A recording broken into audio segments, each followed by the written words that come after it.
Noong aking kabataan ay isa rin ako na nangangarap na makapasok sa isang prestihusong eskwelahan dahil dito sa bansa natin ay hindi naman lingid sa kaalaman ng karamihan na pagdating sa edukasyon ay kulang na kulang sa kagamitan at pasilidad ang ating bansa, lalong-lalo na sa paghubog sa mga naaangking galing at talento ng ating mga mag-aaral na mahilig at magagaling sa sining. Kaya ngayong araw sa ating paglalakbay ay aakyatin natin ang isang bundok, ang bundok ng pangarap ng karamihan kung saan naman matatagpuan ang prestihiyosong eskwelahan, ang Philippine High School for the Arts na matatagpuan dito sa Bundok Makiling, Los Baños, Laguna. Ngunit hindi madali makapasok sa eskwelahang ito dahil napakataas ng standards upang makapasok sa eskwelahang ito. Sa katunayan, 30 scholar lang na estudyante ang maswerteng maaring mabigyan ng scholarship para makapag-aral sa eskwelahang ito. Ngunit kamakailan, nabalo na kontrobersyal ang naturang eskwelahan. Sexual, verbal at physical abuse. Ganyan daw ang klase ng mga pang-aabusong dinaranas mula noon hanggang ngayon sa isang premyadong paaralan para sa mga mahilig sa sining na itinayo mula pa noong 1978. Di umano ay mayroong ginagawang kalaswaan ang mga magtuturo sa kanilang mag-aaral dito sa eskwelahang ito. Ang prestihiyosong eskwelahan ay nalalagay sa alanganin at kahihiyan. Ang bundok ng pangarap para sa karamihan ay tila ba unti-unting gumuho, nabawasan ang reputasyon ng prestihiyosong eskwelahang ito. Libre ang mag-aaral dito, sagot ng gobyerno ang pangangailangan at tuition fee dito. Kaya ganun na lang kung manghinayang ang karamihan sa atin. Sa ating paglalakbay na ito ay wala tayo sa posisyon para tuligsain o sisahin kung anumang klaseng kontrobersyal ang kinasasangkutan ng eskwelahang ito. Nandito tayo para akyatin ang ating pangarap. Noon ay hindi man tayo nagkakaroon ng pagkakataon para makapag-aral sa eskwelahang ito. Ngayon, may pagkakataon na tayo makita ng personal kung gaano nga ba kaganda ang prestihiyosong eskwelahang ito dito sa Los Baños, Laguna. Papunta tayo ngayon dito sa may School of Arts dito sa Los Baños, no? Dito sa Laguna, sa Makiling, Mount Makiling. May nadaanan tayo dito sa tabi ng kalsada. Ayan lang, oh. Meron ditong waterfalls. Sila ate maliligo dito. Di ba malimig dyan? Maginaw? Ayun, no? Doon sila maliligo. So dito, ito ay parte na ng Bundok Makiling, no? Yung binabaybay natin ngayon. Daming tao dito. Ano pang meron dito? Bili nga tayong tubig dito at nauhaw ako. Meron kaya silang tindahan. So, ano ito eh? Prutas. May tinda pa silang tubig. Kaya natin. Parang wala. Wala. Tindahan dito na ano. So napapansin ko parang ginagawa pa lang mga kalsada dito. Sana hindi slow down, accident prone area. Sana makakalusot tayo, no?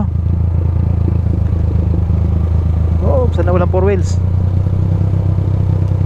Pwede naman palang daanan sa kabila. Uy, wow.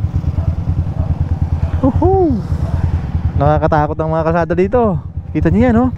Oh, shoo. Hala.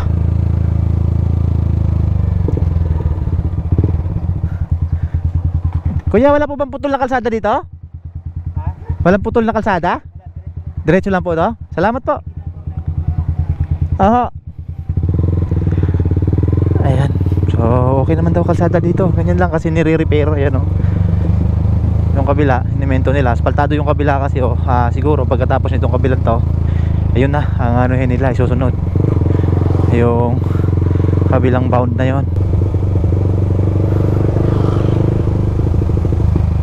Yun, oh, tabi tayo sa gilid. May falls. Saan tayo pwedeng safety tumabi, no? Parang safe tayo tumabi doon. Huwag tayo dyan. Pero madulas to. Oh, shit. May sasakyan. Dito tayo tumabi para safe yung motor natin. May nakita kasi akong falls doon, no?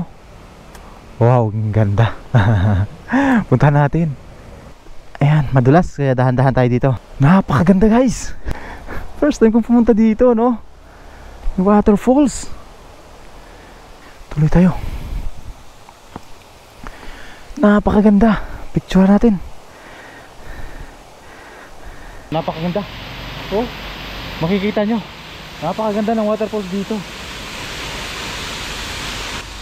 Tara, balik na tayo at magpapatuloy na tayo sa ating paglalakbay ngayong araw.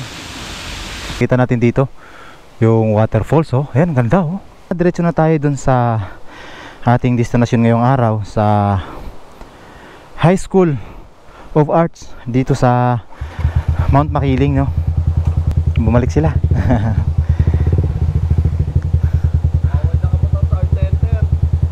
Bawal doon? Bawal nakamotor.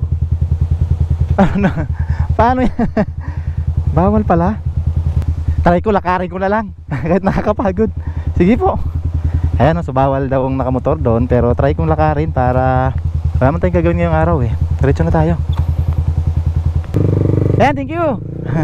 Subukan kong pumunta. Try natin kung inquire tayo kung gaano pa kalayo. Nandito na tayo, oh. Dito yung kanto na to. Oops, may humps pala dun. So, ayan, oh. The National Arts Center of the Philippines. Wow, ang ganda dito. Ayan si kuya, tanongin natin saan tayo pwedeng pumarada. Dito lang muna tayo. Tanong tayo, kasi bawal daw ang nakamotor. So ayan, bawal tayong umakyat na nakamotor dun sa National Arts, no? So nakapag-desisyon ako, nandito lang din tayo, lakarin na natin. Ang problema, wala tayong dalang tubig, kaya naghahanap kami ng tindahan. May tindahan daw dito, so sana may mabilang tayo ng tubig para mabaon natin. Hindi na pwedeng umakyat doon ng walang tubig, baka takihin tayo sa puso, sa uhaw. Ito, may tindahan dito sa baba. Tayo, may binta kayong tubig?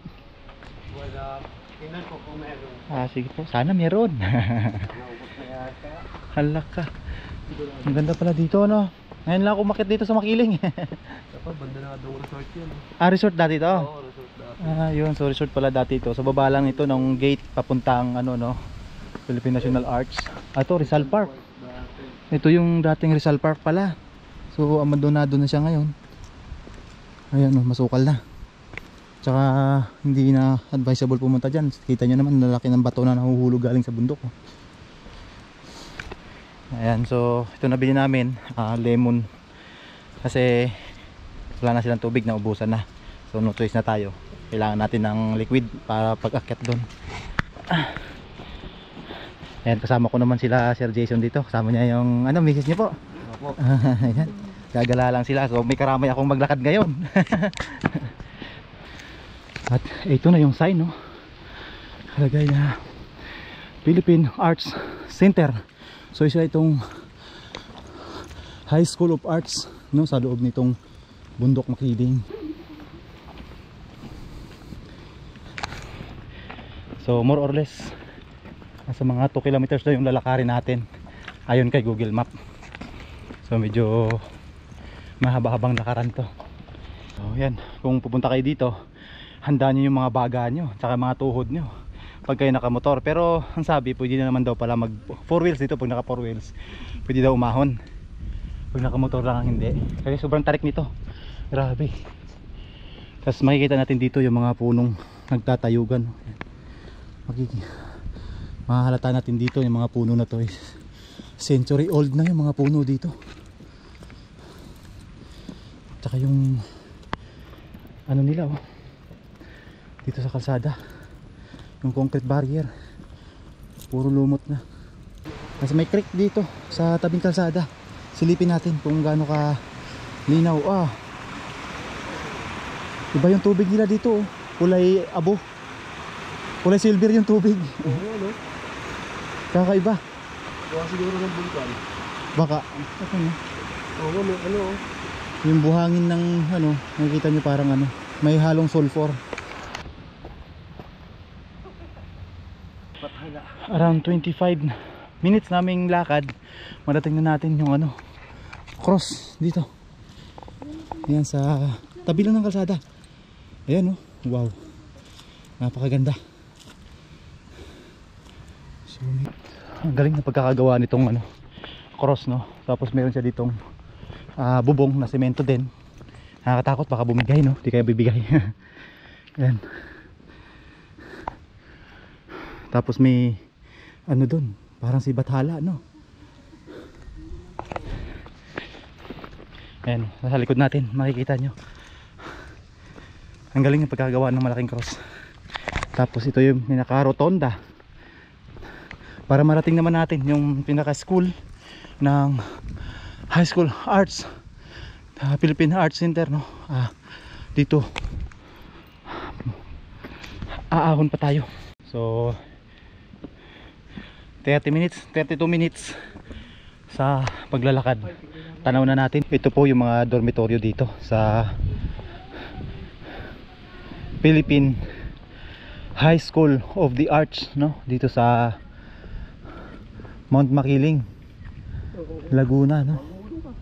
Wow, ang ganda ng lugar na to. Sobrang payapa dito. Mula naman dun sa mga dormitoryo ng mga estudyante, ay kailangan pa natin maglakad ng mga ilang minuto pa para marating naman natin yung eksaktong lokasyon ng pinaka-school, no? Yan yung itong malaking puno na to. Parang ano, no? Yung puno sa Avatar, napakalaki. Tapos ang lawak ng mga sanga, sakop ng mga sanga niya. Ayan, no? So ayan, about 40 minutes na lakad. Marating na natin itong bungad nitong pinaka-school, no? Kung saan natin matatanaw natin dito yung mga bus na sinasakyan ng mga estudyante papunta dun sa school.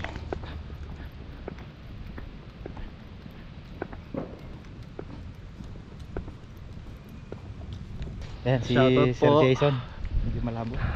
Ayan, sila yung kasabay namin dito. Kasabay ko dito umakyat sa may ano, art center, no, ng Makiling. Sama yung misis niya.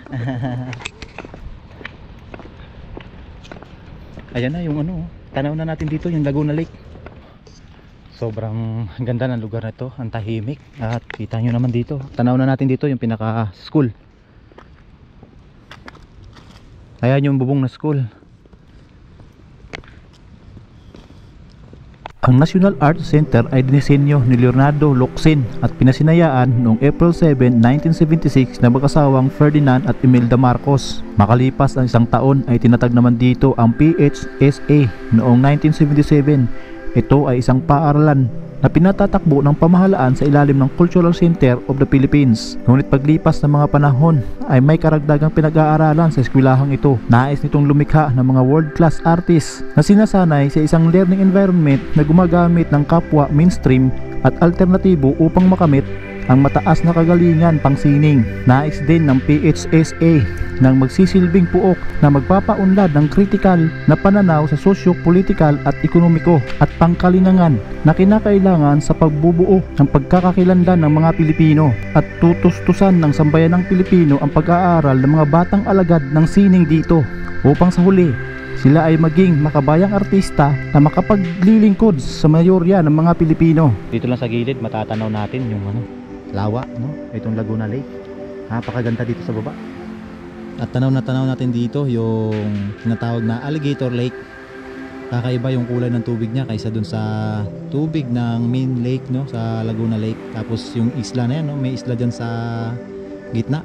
Mula dito sa Philippine School of Arts, no, dito sa Makiling ay tanaw natin yung Laguna Lake at yung sikat na Alligator Lake dito sa Los Baños, Laguna, no. Nandito tayo para bisitahin at makita ng personal ang prestihiyosong eskwelahang ito. Dala ang pangarap na sa paglipas ng panahon ay makakalimutan ng karamihan ang kontrobersyal na kinakasungkutan ng eskwelahang ito at maibalik ang magandang reputasyon para sa eskwelahang ito. Ito ang inyong manlalakbay, Dodge Igniver.